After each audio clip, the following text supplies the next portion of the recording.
কথায় কথায় বলেন এগিয়ে বাংলা, কোন দিকে এগিয়ে আমরা দেখতে পাচ্ছি? গোটা ভারতবর্ষের মধ্যে বেকারত্বের দিকে সব থেকে বেশি যদি কোনো রাজ্য সামনের দিকে এগিয়ে থাকে সেই রাজ্যের নাম পশ্চিমবঙ্গ। মাননীয় মুখ্যমন্ত্রী সেই কথাও অস্বীকার করতে পারবেন না। তিনি নিজে বলছেন তার ৭০ লক্ষ বেকার যুবক যাদের হাতে চাকরি দিতে পারেন না তিনি, তাদেরকে অন্য রাজ্যে যেতে হয় পরিযায়ী শ্রমিক হিসেবে। যে বাংলা একসময় অধ্যাপক পাঠাতো, ডাক্তার পাঠাতো, বিজ্ঞানী পাঠাতো অন্যান্য রাজ্যে, আজকে সেই বাংলা থেকে পরিযায়ী শ্রমিক হিসেবে চাষের কাজ করতে অন্য রাজ্যে যেতে হচ্ছে। আর নির্লজ্জ মুখ্যমন্ত্রী তাও বড় বড় মুখ করে বলেন যে এগিয়ে নাকি বাংলা আছে। তাকিয়ে দেখবে যে যত বড়ই চোর হোক, যতক্ষণ পর্যন্ত আমাদের মাননীয় প্রধানমন্ত্রী নরেন্দ্র মোদী আছেন ততক্ষণ পর্যন্ত কোনো চোর চুরি করে পার পাবে না, সে যত বড় পদে থাকুক না কেন। আগামীতে লোকসভায় বিল আসবে, এই পুলিশের সংবিধান বহির্ভূত কাজ করা, এই করা সব বন্ধ হবে। এই পুলিশ যেখানে যেমন সেখানে তেমন। রাজ্যে এসে রাজ্যের কাজ করার জন্য মুখ্যমন্ত্রী তার দলের চ্যাংরা নেতা, ছোট নেতা, বড় নেতা, মেজ নেতা যখন যা বলছে, আজকে আমাদের একজন মহিলাকে চোখের সামনে শ্লীলতাহানি করা হলো, তার চুলের মুঠি ধরে টানা হলো।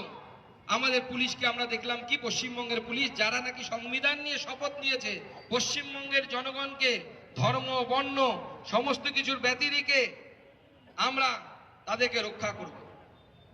আজকে সেই পুলিশ আমরা দেখলাম আমাদের মহিলা নেত্রী, তাকে চুল ধরে টানা হলো, তবুও সেই পুলিশের কোনো চক্ষু লজ্জা আমরা দেখলাম না।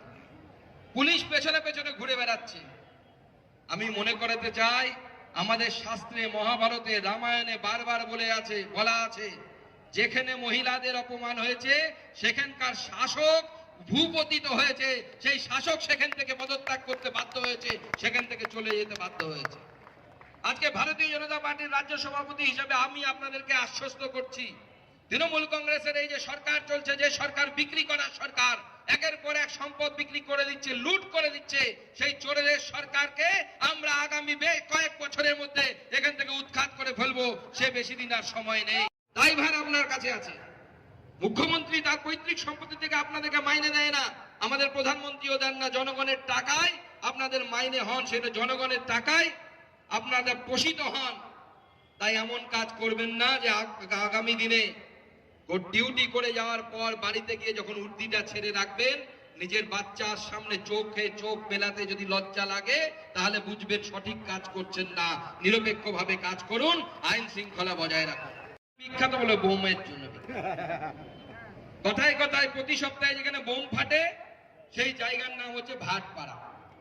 ঠিক বলেছি তো? আমি ঠিক বলেছি তো? কিন্তু আসলে এটার নাম কি ছিল? ভট্টপাড়া। ভট্টাচার্যের টোলের অনুসারে নাম ছিল।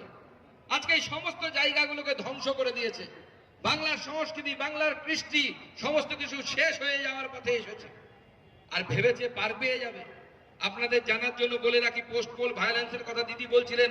এই দিদিকে পিটিয়ে ওখানকার যে তৃণমূলের ব্লক সভাপতি আছে, টাউন সভাপতি সনদ দে, সে ব্যাটান এই দিদির উপর 3 বার হামলা করেছে। দিদিকে মারতে মারতে পোস্ট পোল ভায়োলেন্সে অজ্ঞান করে দিয়েছিল। ওনার